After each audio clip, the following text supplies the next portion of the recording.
My trash setup just got a major upgrade that we desperately needed as a family of 5. I just got the dual trash and recycling bin from Lovewind, and right away I could tell it feels premium. It comes so well packaged with styrofoam and reinforced corners around the edges.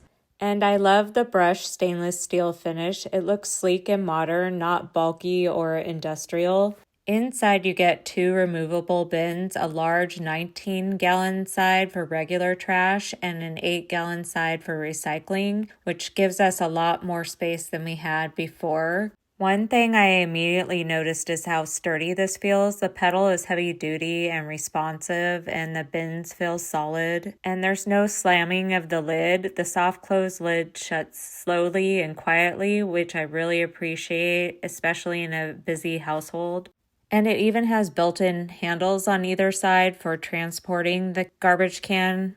I honestly love how this is going to keep our kitchen cleaner and more organized and allows less trips to the outside big garbage can. And it actually looks nice in our kitchen. If you want a cleaner looking kitchen, less clutter, and an easier recycling setup, this is definitely worth checking out. I feel like they thought of everything, right down to the magnetic labels so everyone in the house knows what goes where. I'm thankful I was gifted this by the brand for my honest review.